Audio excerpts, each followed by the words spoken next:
Obviously, a disappointing loss. Walked to the locker room right after the game, and I told the guys that's on me. Obviously, I didn't have them ready to execute at a high enough level. I don't think our young men will sit there and point blame at each other or whatever the case may be. I think they're hurting, they're frustrated, but for whatever reason, we weren't able to find a way to execute for 4 quarters. The things we say we want to do as a program, we weren't able to do. Continue to turn the ball over, which has been our Achilles heel this season, or our losses. We didn't have many explosive plays as an offense. Defensively, obviously, that first drive, and then not be able to really stop the run until late in the game. The defense did some good things, but not good enough. And like I mentioned earlier, that special teams blunder wasn't good enough. So, we're not where we need to be in order to find ways to win games. And that's the frustrating part. And like I said, it starts with me. So I got to go back and figure out during these next few weeks what we need to do differently in order to get the thing. The guys believe there's no quitting them. That they're not sitting there giving up. If I had my druthers, I'm sure they'd want to get back to work tomorrow immediately and find ways to get this thing fixed. We're a banged up team, pretty obvious, but we got to find ways to get healthy, and it starts with me also finding ways to win the football game in all 3 phases. Evan and then Frank, you guys fire away. Just speak loudly, please. Sure. Ryan, if you could take us through just kind of when did you guys realize that Seth was not going to be able to play? How long did you give Peter time to kind of prepare for this game, if you will? Yeah, look, with Seth, it truly came down to a game day decision. We were going to see how he felt today.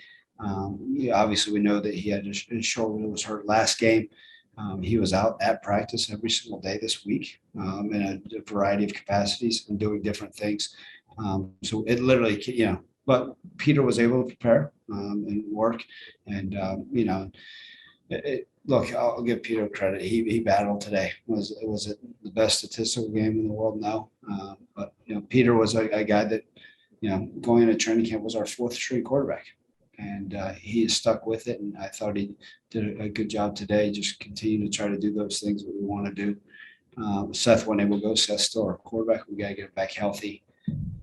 But we got to find ways to execute better. When you say he was able to be, Seth was able to be in the right capacities, would you be able to say what exactly he was able to do? Because you said Saturday he was at practice. So just what capacities was he able to be in? Yeah, I mean, he was able to do some things, but not everything on a detailed basis in and out. So he was out there. He was in shoulder pads.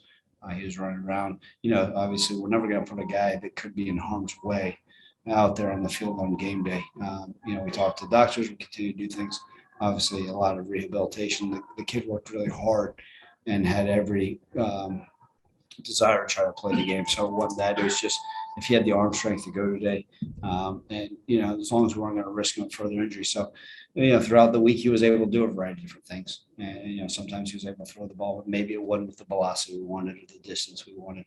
And so we felt that, really midday today, as the day went on, we knew that he wasn't going to be able to go out there today and fully execute. But you guys saw him in pregame. He was able to throw some passes. He was able to do some things with his legs, but just we didn't feel comfortable putting him out there in full capacity. And with that, with Peter, just obviously you mentioned in the game day decision, but just how did you prepare Peter this week? Because obviously it's a game time decision.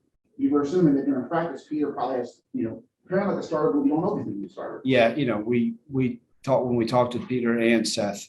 Obviously we're very realistic and said, hey, Peter, you got to roll with this thing right now and act like you're the starter. And he did. He did a nice job preparing all week. He worked hard. He pushed himself. He understood the game plan that was called for him. And like I said, Peter was all in with the understanding of it, and he got the practice reps with the ones. Hunter Halsley got the practice reps with the twos. And so, and then when Seth was out there, he was able to do some things, but it just wasn't always full speed like we would hoped. How do you handle, when you're having to switch to Peter, how do you handle the play? Look, obviously you're able to do some things with Peter that you can't do with Seth in terms of running the ball.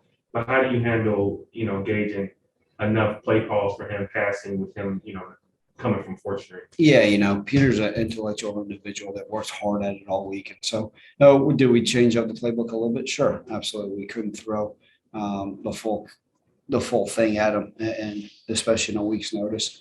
But he worked hard. We had enough plays that we felt comfortable with. Obviously, we did some more quarterback run game with him stuff that we hadn't been able to do in my time here at Memphis, and some of our quarterback run stuff that we were able to open up. He did a nice job reading it. Obviously, we didn't have a lot of success throwing the ball tonight. And I think where we struggled offensively, there's no explosive plays. We weren't able to hit any of the shots down the field. We weren't really able to push it other than sometimes when the pocket broke down and he was able to run and use his legs. So, that's part of it. We couldn't get our true run game going. And you could say that was a variety of reasons, whether they brought a safety down the box to try to defend him.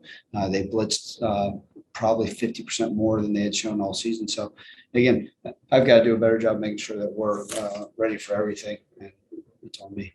And then, like you said, turn the run game. I think Brandon had 5 carries a day. Was that just the nature of the RPO, or what? Yeah, it was quite a bit. So part of when you have a running quarterback, a lot of it is an RPO, what I would always refer to as a triple option. So he's got some different things. So when they thought that he was going to hand the ball off, they would bring an extra defender, and then Peter would keep it. And then sometimes it was a throw, sometimes it was a design, a run with that, based off of that.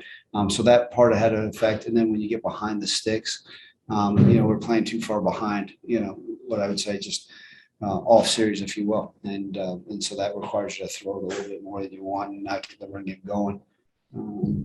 That was part of what happened to us tonight. As far as Seth, I know you guys are heading into the bye week or off week. Is there any timetable on, his status for us in 2 weeks? No, Evan, I hope he can play. He is our quarterback. He's done a phenomenal job all year. Again, I think he'll be day to day. We are going to work. I'm not one of those coaches just going to say, we got to get healthy, though. So we're going to be smart with him and see where he's at. And hopefully we'll have some more answers, as he continues to progress, because he's going to work his tail off to get back. And then Sanchez, free, is our NC David Kemp out there or John Cartwright? Any update on the 4 of them or specific updates? Yeah. Besides that? Sanchez Blake is out for the season with an injury that occurred last game. John Cartwright is dealing with an injury as well. David Kemp didn't make the travel roster. And then who was your last question? Drake Clark. Day to day, we hope he's in a similar situation that we hope we can get him back sooner than later. With guys being day to day, is it a matter of just kind of, what exactly kind of is the process? Because I think with Drake, it's been now a couple of weeks now. So kind of like when it's day to day, what exactly is? Well, it depends on the severity of the injury. So everybody's different, right? If it's sometimes there's guys like with concussions and they got past certain test scores, right? There's guys with ankles that, they look great, and then they can have a setback. We can never, we're going to rely on the medical experts. We got a fantastic medical team, athletic training department that does a great job pouring into our guys, and we've got excellent feedback back and forth. I don't ever force a guy back. The one thing about our guys is they work. Our guys are sometimes in the training room at 5 a.m. Till 5 p.m. and doing Zoom study hall just so they can try to get back. So Drew Clark is one of those that, his day to day, as soon as he's healthy, whether it's a significant possible risk to further injury or pain tolerance, each one of our players is different with that. So when you've got an off week, like you do now, how do you handle, you got a lot of guys banged up, but still need to get that preparation for SMU. How do you do that? Yeah, and that's that fine balance. We do need to get healthy. I'm not going to sit here and make any bones about it. We do need to find ways to get healthy and get some of our guys back. We have lost a significant number of guys to season-ending injuries. In my 6 years here, again, no excuses at all. But we've got we've been banged up more so this year than we have in the past, and we got to find ways. But we do need to work, and our guys understood that. That's the one thing in that locker room.